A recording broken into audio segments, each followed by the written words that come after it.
Soft rotis start with soft dough. In this video, I am sharing a simple step-by-step method to make soft rotis at home. This is easy everyday roti recipe. For this recipe, you only need a few basic ingredients: whole wheat flour, oil, salt and water. Add salt, oil and water as needed and bring the flour together. Knead until you get a soft and smooth dough. Use your fingers first, then your palm to mix everything well. Knead the dough with light pressure, folding and pressing it until it comes together. Cover the dough and let it rest for 15 minutes. This step helps makes the roti softer.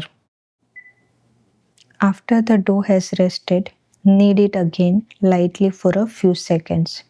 This helps smooth out the texture and makes the dough more elastic. Divide the dough into equal portions. Roll each ball gently using light pressure. Don't press too hard and avoid using too much dry flour. Rotate the roti as you roll so it stay even from all sides. Perfect circles are not important, softness is. Don't worry if it's not perfect at first. In the beginning, I also had some difficulty. With a little practice, your hands will get used to it and you will be able to roll perfect rotis. Remember, even thickness is more important than a perfect shape, and soft rotis come with practice.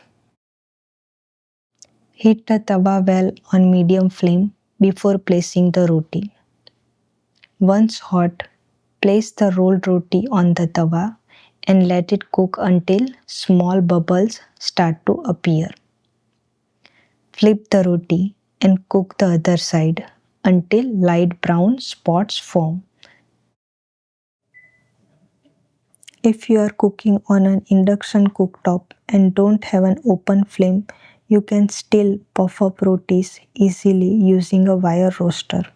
First, cook the roti on a tawa as usual until it's partially cooked on both sides.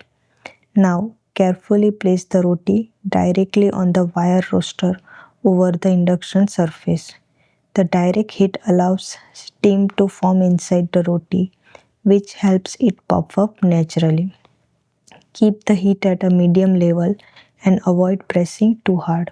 This method works well on induction and helps you get soft, evenly cooked rotis without needing a gas flame. Apply a little ghee on top and spread it gently. This step is completely optional, but it adds extra softness and flavor. Thank you for watching and subscribe to Veg Wave Kitchen for more recipes.